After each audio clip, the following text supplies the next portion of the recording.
Content structure নিয়ে আসলে তেমন কোনো কন্টেন্ট পাওয়া যায় না। আপনি যদি একজন বিজনেসম্যান হয়ে থাকেন অথবা বিজনেসে আসতে চাচ্ছেন কিংবা নতুন বিজনেস শুরু করেছেন, কিন্তু আপনি কন্টেন্টের স্ট্রাকচার জানেন না, আপনি ফেসবুক মার্কেটিং করছেন কিন্তু এলোমেলোভাবে কন্টেন্ট বানাচ্ছেন, প্রপার কন্টেন্ট কীভাবে হবে, কি কোন কোন স্টেপে কোন ধরনের কন্টেন্ট হবে, এই ব্যাপারে যদি আপনি একেবারেই অজ্ঞ হয়ে থাকেন, তাহলে এই ভিডিওটি আপনার জন্য অনেক বেশি হেল্পফুল হবে, আমি কথা দিচ্ছি। কারণ হচ্ছে আমি আমার এক্সপিরিয়েন্স থেকে যদি বলি, আমার কাছে অনেক মেসেজ আসে যে আসলে কন্টেন্টের স্ট্রাকচারটা কী ধরনের হতে পারে, কী ধরনের কন্টেন্ট বানাবো, এবং কন্টেন্ট আমি আসলে বানাতে পারি না। আমি অ্যাড রান করতে চাই কিন্তু আমি কন্টেন্ট বানাতে গেলে দেখা যায় যে আমার কন্টেন্ট এলোমেলো হয়, কোন সময় কী ধরনের কন্টেন্ট বানাবো, এই কোশ্চেনগুলো আমার কাছে অহরহ আসতেই থাকে। তো আমি চিন্তা করলাম যে এই ভিডিওটা আমি করি, তাহলে অনেক মানুষের হেল্প হবে। তো চলুন আমরা আমাদের স্ক্রিনে যাই, আমরা মূল আলোচনা শুরু করি। কন্টেন্ট স্ট্রাকচার ফর অ্যাডস ক্যাম্পেইনের শুরুতে আমি ইন্ট্রো নিয়ে একটু কথা বলি, কারণ হচ্ছে কোন ধরনের কন্টেন্ট বানাবো তা ফাইনাল করার আগে কিছু বিষয় ক্লিয়ার হতে হয়। সেটা হচ্ছে আপনি কোন ধরনের বিজনেস করছেন সেটা একটা ফ্যাক্ট। আপনি কি প্রোডাক্ট নিয়ে কাজ করছেন নাকি সার্ভিস নিয়ে কাজ করছেন? ম্যাক্সিমাম ক্ষেত্রে দুইটার কন্টেন্ট সিমিলার, বাট কিছু কিছু ক্ষেত্রে প্রোডাক্টের এক ধরনের হয়, সার্ভিসের আরেক ধরনের হয়। এরপর হচ্ছে আপনি কোন ধরনের ফানেল নিয়ে কাজ করছেন। মূলত আপনি কি শর্ট ফানেল নিয়ে কাজ করছেন নাকি লং ফানেল নিয়ে কাজ করছেন, কারণ আপনি কন্টেন্ট বানাতে গেলে আপনাকে এই ফানেলিংটা ক্লিয়ার হইতে হবে। এখন প্রশ্ন আসতে পারে, শর্ট ফানেল এটা আবার কী জিনিস, লং ফানেল এটা আবার কি? শর্ট ফানেলটা হচ্ছে কোল্ড অডিয়েন্স এবং হচ্ছে হট অডিয়েন্স, এই দুই অডিয়েন্স নিয়ে কাজ করা। কোল্ড অডিয়েন্স কি? কোল্ড হচ্ছে আপনার সম্পর্কে যিনি জানে না, আপনার প্রোডাক্ট সম্পর্কে যিনি জানে না, বা আপনার সার্ভিস সম্পর্কে যিনি জানে না, এরাই হচ্ছে আপনার কোল্ড অডিয়েন্স। আর হট অডিয়েন্স কারা? হট অডিয়েন্স হচ্ছে যারা আপনার সম্পর্কে জানে, আপনার প্রোডাক্ট সম্পর্কে জানে, কিন্তু আপনার কাছ থেকে কোনো প্রোডাক্ট নেয়নি, পারচেস করেনি কিংবা সার্ভিস নেয়নি। ক্লিয়ার? এবার আসেন লং ফানেল কি? লং ফানেল হচ্ছে কোল্ড অডিয়েন্সকে আমি কন্টেন্ট দেখাবো, তারপর ওয়ার্ম অডিয়েন্সকে আমি কন্টেন্ট দেখাবো, তারপর হচ্ছে হট অডিয়েন্সকে আমি কন্টেন্ট দেখাবো, এখান থেকে পারচেস হবে। যদি হট অডিয়েন্স কারা? হট অডিয়েন্স হচ্ছে আপনার কাছ থেকে পারচেস করে নেই বাট আপনার সম্পর্কে জানে। আচ্ছা, এবার হলো এক্সিস্টিং কন্টেন্ট। এক্সিস্টিং কন্টেন্ট কীভাবে করব এবং এক্সিস্টিং কন্টেন্টের জন্য কী আসলে, এটা হলো আপসেল বা এক্সিস্টিং কাস্টমার আমরা বলি। এগুলো নিয়ে চলেন আমরা একটু ব্রিফ আলোচনার চেষ্টা করি। শর্ট ফানেল যদি আমরা চিন্তা করি বা শর্ট ফানেল নিয়ে যদি আমরা কাজ করি, তাহলে আমরা কোন ধরনের কন্টেন্ট বানাবো? কোল্ড অডিয়েন্সের ক্ষেত্রে আমরা যে কন্টেন্টগুলো বানাবো সেটা হচ্ছে এঙ্গেজমেন্টাল কন্টেন্ট আমাকে বানাতে হবে। আপনি যদি শর্ট ফানেল নিয়ে কাজ করেন তাহলে আপনাকে প্রথমেই কোল্ড অডিয়েন্স নিয়ে কাজ করতে হবে। কোল্ড অডিয়েন্সের জন্য আপনাকে এঙ্গেজমেন্টাল কন্টেন্ট বানাতে হবে। এখন এঙ্গেজমেন্টাল কন্টেন্ট কাদেরকে বলে বা এঙ্গেজমেন্টাল কন্টেন্ট কী আসলে? দুইটা জিনিস, একটা হচ্ছে অ্যাওয়ারনেস আর একটা হচ্ছে এডুকেটিং। আপনি আপনার যে প্রোডাক্ট অথবা সার্ভিস নিয়ে কাজ করছেন, যেই অডিয়েন্সদের জন্য কাজ করছেন, সেই অডিয়েন্সকে তো আপনি প্রবলেমের সলিউশন দিচ্ছেন, রাইট? ওই প্রবলেমের সম্পর্কে আপনি অ্যাওয়ার করলেন,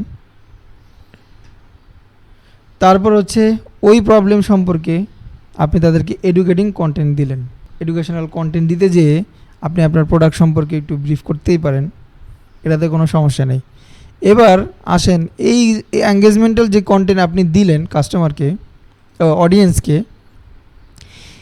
এই কন্টেন্টগুলো যারা দেখলো তার মানে কি তারা আপনার সম্পর্কে অলরেডি জেনে গেল, ঠিক আছে? তার মানে তারা হট অডিয়েন্সের দিকে চলে আসছে। এখন আপনার কন্টেন্ট দেখলো কিন্তু আপনার প্রোডাক্ট বা সার্ভিস নিল না, তাহলে তাদেরকে কী ধরনের কন্টেন্ট দিতে হবে? তাদেরকে হলো মূলত রিটার্গেট কন্টেন্ট দিতে হবে। রিটার্গেট কন্টেন্ট কী কী দিতে পারেন? এক হচ্ছে আপনি কাস্টমার রিভিউ টাইপ, অলরেডি যারা পারচেস করেছে আপনার কাছ থেকে তাদের মতামত নিয়ে আপনি এই ধরনের ভিডিও বানালেন। দুই হচ্ছে ডিফার কন্টেন্ট, সেটা হচ্ছে আপনার কম্পিটিটর যারা আছে তাদের প্রোডাক্ট এবং আপনার প্রোডাক্টের কম্পেয়ার করলেন, অথবা আপনার প্রোডাক্ট সার্ভিস কম্পিটিটরের সার্ভিস কম্পেয়ার করলেন, আপনারটা বেস্ট এটা আপনি কম্পেয়ার করে দেখায় দিলেন। এটা হচ্ছে ডিফার কন্টেন্ট। 3 নম্বর হচ্ছে আপনি অফার কন্টেন্ট করতে পারেন। সেটা হচ্ছে যে আপনি যে অলরেডি কোল্ড অডিয়েন্স, এঙ্গেজমেন্টাল কন্টেন্টে আপনি একটা সে যদি কিনতে চায় তাহলে দেখা গেছে যে আপনার একটা প্রোডাক্ট কিনতে গেলে ধরেন সে ফর এক্সাম্পল প্রোডাক্টের কস্ট হচ্ছে 1000 টাকা, কিন্তু আপনি একটা অফার ক্রিয়েট করে তাকে আপনি রিটার্গেট কন্টেন্টে সেখানে আপনি আরও 100 টাকা ছাড় দিয়ে 900 টাকায় আপনি কেনার জন্য অফার করলেন, তাহলে এটা হচ্ছে অফার কন্টেন্ট। তো শর্ট ফানেলের ক্ষেত্রে আশা করি আপনি ইজিলি বুঝলেন। কোল্ড অডিয়েন্স নিয়ে কাজ করতে হলে এঙ্গেজমেন্টাল কন্টেন্ট দিতে হবে, আর হচ্ছে হট অডিয়েন্সের জন্য আপনার রিটার্গেট কন্টেন্ট বানাতে হবে। এবার আসেন, আপনি যদি লং ফানেল নিয়ে কাজ করেন, যেটা আমরা এখানে বলেছিলাম কোল্ড থেকে ওয়ার্ম, তারপর হচ্ছে হট, তারপর হচ্ছে এক্সিস্টিং বা আপসেল, তাদের ক্ষেত্রেও সেম, আপনাকে কোল্ড অডিয়েন্স নিয়ে কাজ করতে হবে, তাহলে কোল্ড অডিয়েন্সের জন্য এঙ্গেজমেন্টাল কন্টেন্ট দিতে হবে। তারপর হচ্ছে এই কোল্ড অডিয়েন্স থেকে যারা আপনার ভিডিও ভিউ আসলো, পেজে লাইক দিল, পেজে কমেন্ট করলো, পেজে ইনবক্সে মেসেজ দিল, এই যে অডিয়েন্সগুলো, তাদেরকে আপনি আরেক ধরনের কন্টেন্ট দিলেন, সেটা হচ্ছে sales content, direct sales content. সেখানে আপনার প্রোডাক্ট অথবা সার্ভিস সম্পর্কে আপনি ক্লিয়ার করলেন কেন সে নিবে। তো এই ধরনের কন্টেন্ট আপনি কোল্ড অডিয়েন্স থেকে যারা আপনার ওয়ার্ম অডিয়েন্সে আসলো তাদেরকে আপনি সেলস কন্টেন্ট দেখালেন। এবার সেলস কন্টেন্ট দেখার পরেও যদি কেউ সেলস না করে, তাহলে তাদেরকে আপনি রিটার্গেট কন্টেন্ট তাদের জন্য আপনি বানালেন। রিটার্গেট কন্টেন্টটি কি সেটা আপনি জানেন অলরেডি।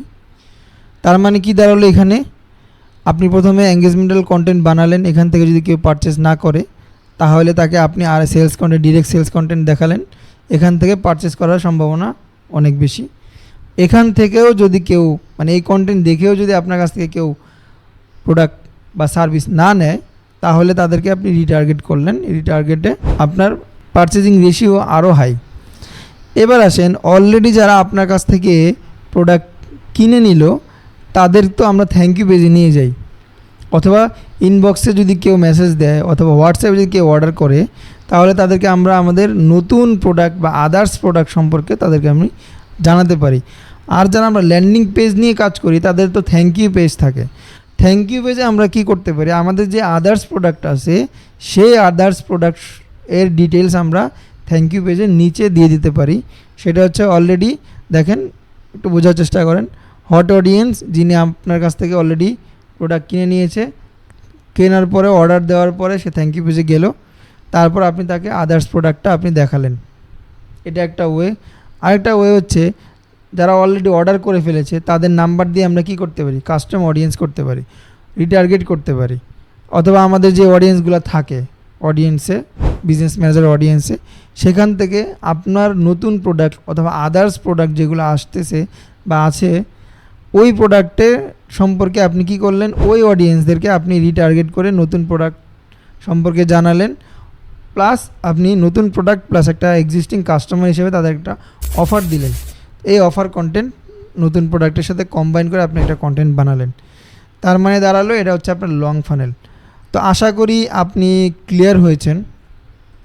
বাংলাদেশে এই ধরনের কন্টেন্ট আমি খুব একটা পাইনি, বিধায় আমার মনে হলো যে আমি এই ধরনের কন্টেন্ট বানাই, অ্যাটলিস্ট আপনাদের উপকার হোক। তো আশা করি কিছুটা হলেও উপকৃত হয়েছেন। এইভাবে যদি আপনি কন্টেন্ট বানান, তাহলে আমি একটু রিক্যাপ করি। প্রথম হচ্ছে আপনার বিজনেস টাইপটা আপনি ক্লিয়ার, দেন হচ্ছে আপনাকে একটা ফাইনালাইজ করতে হবে, আপনি কি শর্ট ফানেলে যাবেন নাকি লং ফানেলে যাবেন।